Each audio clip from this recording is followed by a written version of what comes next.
in a war that took the lives of nearly 750,000 to 850,000 soldiers. The American Civil War is one of the greatest wars in the history of mankind. Hello and welcome to UPSC History View. Today, let's learn about the Civil War in America. The American Civil War, also called the War Between the States, was a 4-year war from 1861 to 1865. The American Civil War was fought between the United States and 11 southern states that seceded from the Union and formed the Confederate States of America. Let's take a look at the prelude to the war.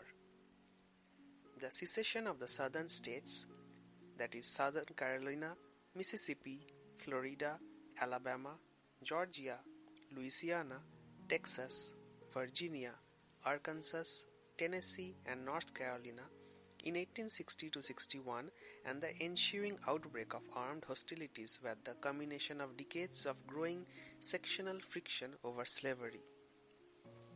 Between 1815 and 1861, the economy of the northern states was rapidly modernizing and diversifying. Although agriculture, mostly smaller firms that relied on free labor, remained the dominant sector in the north, industrialization had taken root there. Moreover, Northerners had invested heavily in an expansive and varied transportation system that included canals, roads, steamboats, and railroads, in financial industries such as banking and insurance, and in a large communications network that featured inexpensive, widely available newspapers, magazines, and books, along with the telegraph. By contrast, the southern economy was based principally on large farms, plantations that produced commercial crops such as cotton and that relied on slaves as the main labor force. Rather than invest in factories or railroads as Northerners had done, Southerners invested their money in slaves, even more than in land. By 1860, 84% of the capital invested in manufacturing was invested in the free states. Yet, to Southerners, as late as 1860, this appeared to be a sound business decision. The price of cotton, the South's defining crop, had skyrocketed in the 1850s, and the value of slaves, who were after all property, rose commensurately. By 1860, the per capita wealth of Southern whites was twice that of Northerners, and 3/5 of the wealthiest individuals in the country were Southerners. The extension of slavery into new territories and states had been an issue as far back as the Northwest Ordinance of 1784.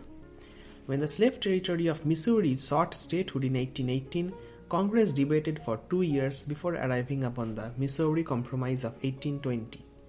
This was the first of a series of political deals that resulted from arguments between pro-slavery and anti-slavery forces over the expansion of the peculiar institution as it was known into the West. The end of the Mexican-American War in 1848 and the roughly 500,000 square miles of new territory that the United States gained as a result of it added a new sense of urgency to the dispute. More and more Northerners, driven by a sense of morality or an interest in protecting free labor, came to believe in the 1850s that bondage needed to be eradicated. While Southerners feared that limiting the expansion of slavery would consign the institution to certain death, over the course of the decade, the two sides became increasingly polarized and politicians less able to contain the dispute through compromise.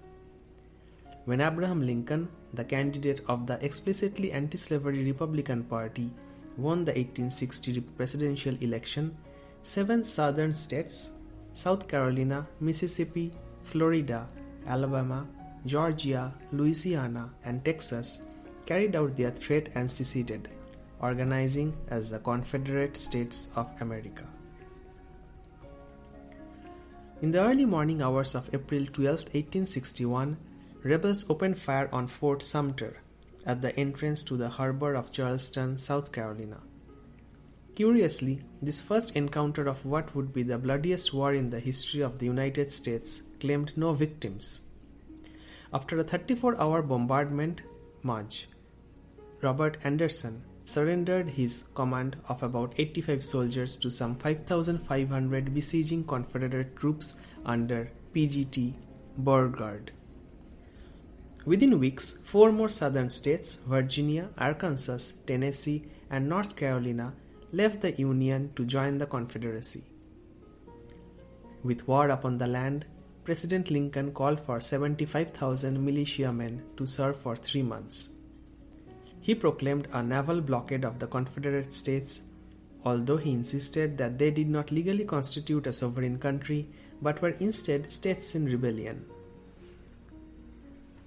Abraham Lincoln also directed the Secretary of the Treasury to advance $2 million to assist in the raising of troops, and he suspended the writ or habeas corpus first along the East Coast and ultimately throughout the country.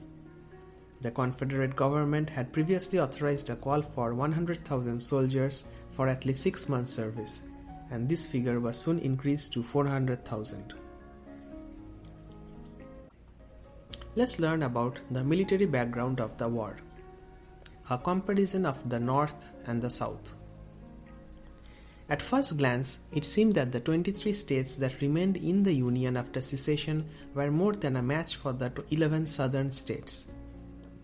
Approximately 21 million people lived in the North, compared with some 9 million in the South, of whom about 4 million were slaves.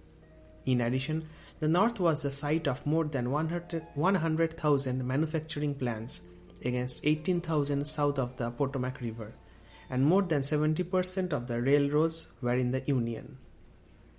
Furthermore, the Federals had at their command 30-to-1 superiority in arms production, a 2-to-1 edge in available manpower, and a great preponderance of commercial and financial resources.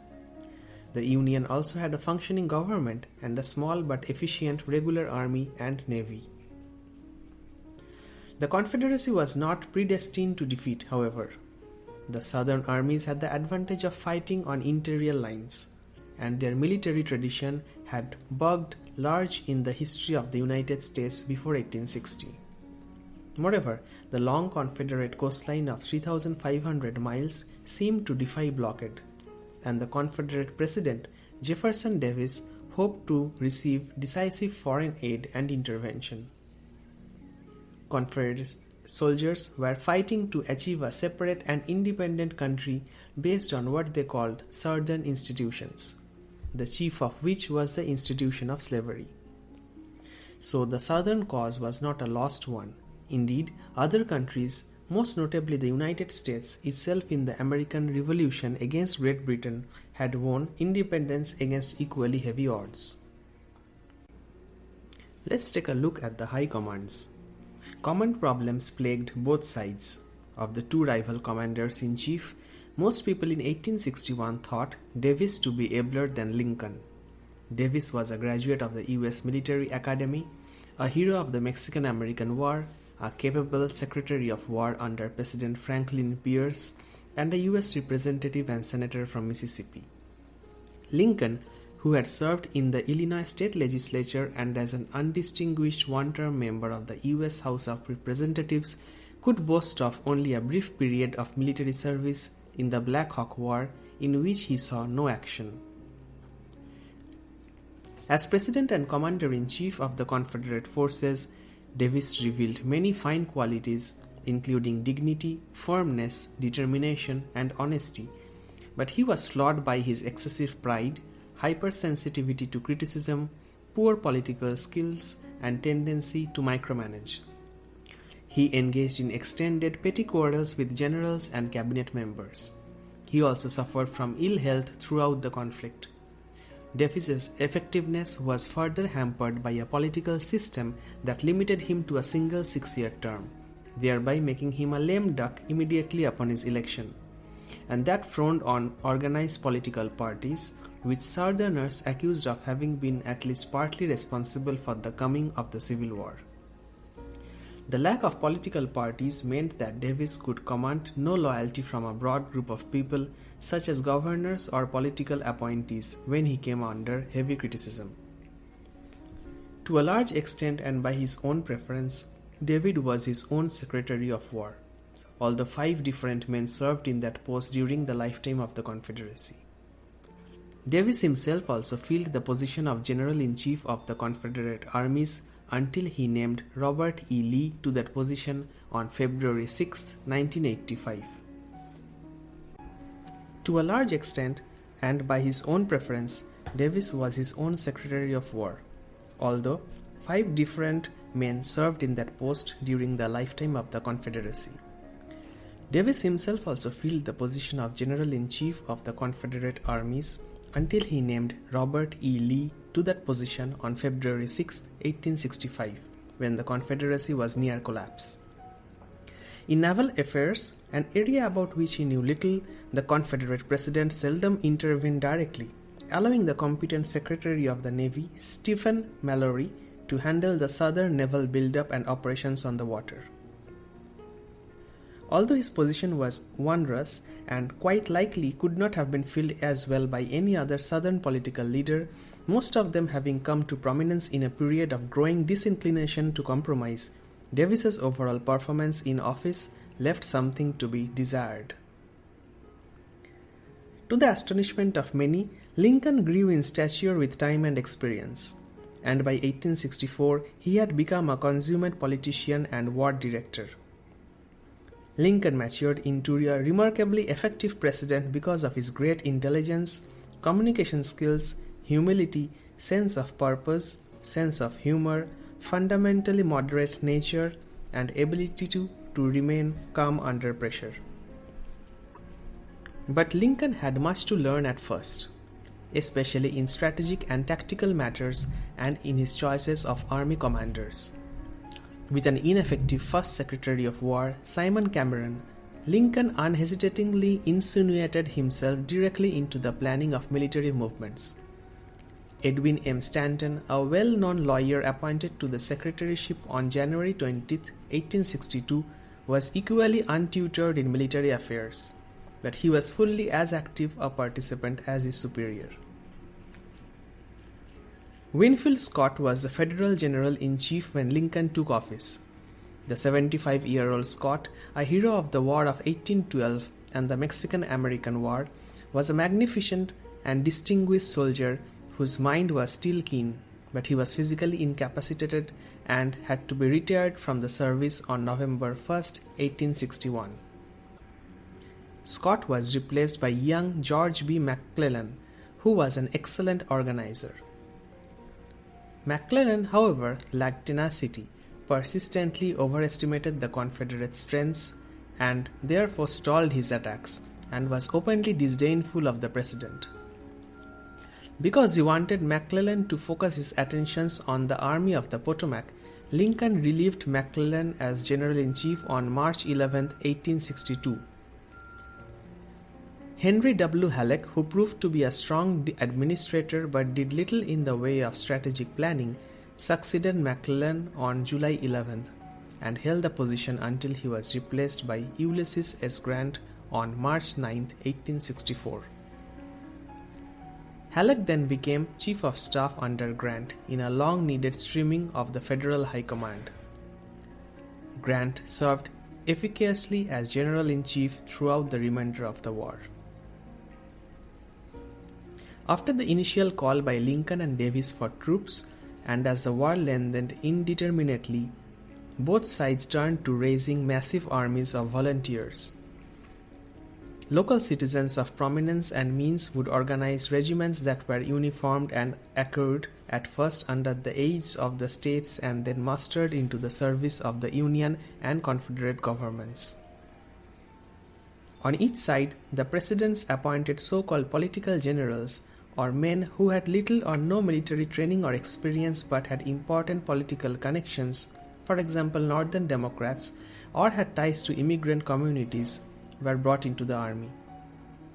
Although successful politically, most of these appointments did not yield happy military results. As the war dragged on, the two governments had to resort to conscription to fill the ranks being so swiftly thinned by battle casualties. Let's learn about the strategic plans of the Civil War. In the area of grand strategy, Davis persistently adhered to the defensive, permitting only occasional spoiling forays into Northern Territory. Perhaps the Confederates' best chance of winning would have been an early grand offensive into the Union states before the Lincoln administration could find its ablest generals and bring the preponderant resources of the North to bear against the South. On the other hand, protecting the territory of the Confederacy already controlled was of paramount importance, and a defensive position allowed the rebels to husband their resources somewhat better. To crush the rebellion and re-establish the authority of the federal government, Lincoln had to direct his blue-clad armies to invade, capture, and hold most of the vital areas of the Confederacy. His grand strategy was based on Scott's so-called Anaconda Plan, a design that evolved from strategic ideas discussed in messages between Scott and McClellan on April 27th, May 3rd, and May 21st of 1861. It called for a Union blockade of the Confederacy's coastline as well as a decisive thrust down the Mississippi River and an ensuing strangulation of the South by federal land and naval forces. But it was to take 4 years of grim, unrelenting warfare and enormous casualties and devastation before the Confederates could be defeated and the Union preserved. Let's learn about the Land War. The war in 1861. The first military operations took place in Northwest Virginia, where non-slaveholding pro-Union Virginians sought to secede from the Confederacy. McClellan, in command of federal forces in southern Ohio, advanced on his own initiative in the early summer of 1861 into western Virginia with about 20,000 men. He encountered smaller forces sent there by Lee, who was then in Richmond in command of all Virginia troops. Although showing signs of occasional hesitation, McClellan quickly won 3 small but significant battles. On June 3rd at Philippi, on July 11th at Rich Mountain, and on July 13th at Carrick's Ford. McClellan's casualties were light, and his victories went far toward eliminating Confederate resistance in northwestern Virginia, which had refused to recognize secession, and towards paving the way for the admittance into the Union of the new state of West Virginia in 1863. Meanwhile, sizable armies were gathering around the federal capital of Washington, D.C., and the Confederate capital of Richmond, Virginia, which was about 100 miles south of Washington. Federal forces abandoned positions in Virginia, including on April 18th, Harper's Ferry, which was quickly occupied by Southern forces who held it for a time, and the naval base at Norfolk, which was prematurely abandoned to the Confederacy on April 20th. On May 6th, Lee ordered a Confederate force, soon to be commanded by P.G.T. Beauregard, northward to hold the rail hub of Manassas Junction in Virginia, some 26 miles southwest of Washington. With Lincoln's approval, Scott appointed Irvin McDowell to command the main federal army that was being hastily collected near Washington. But political pressure and northern public opinion impelled Lincoln, against Scott's advice, to order McDowell's still untrained army to push the Confederates back from Manassas. Meanwhile, federal forces were to hold Confederate soldiers under Joseph E. Johnston in the Shenandoah Valley near Winchester, Virginia, thus preventing them from reinforcing Beauregard along the Bull Run near Manassas. McDowell advanced from Washington on July 16th with some 28,000 men and moved slowly towards Bull Run. 2 days later, a reconnaissance in force was repulsed by the Confederates at Mitchell's Ford and Blackburn's Ford. When McDowell attacked on July 21st in the First Battle of Bull Run, he discovered that Johnston had escaped the Federals in the valley and had joined Beauregard near Manassas just in time, bringing the total Confederate force to about 32,000. McDowell's sharp attacks with Green troops forced the equally untrained Southerners back a bit, but a strong defensive stand by Thomas Jonathan Jackson enabled the Confederates to check and finally throw back the Federals in the afternoon. The Federal retreat to Washington soon became a rout. McDowell lost 2,896 men killed, wounded, and missing, against a Southern loss of 1,982. Both sides now settled down to a long war, but the First Battle of Bull Run left a lasting impression on both the Confederacy and the Union. Confederates took their victory as confirmation of their belief that a single rebel soldier was worth 10 Yankees, an overconfident and dangerously unrealistic mindset. On the Union side, the loss seems to have infected the high command of the Army of the Potomac with both an inferiority complex and a wary fear of Southern military proficiency.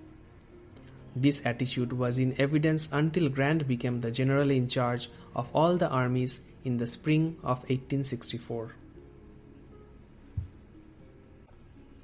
Thank you for listening to the Prelude, the military background, the comparison between the North and the South United States, the strategic plans, and the land war till 1861, 1862. Let's learn about in the following podcasts. For more such discussions, get the UPSC Practice app from the App Store.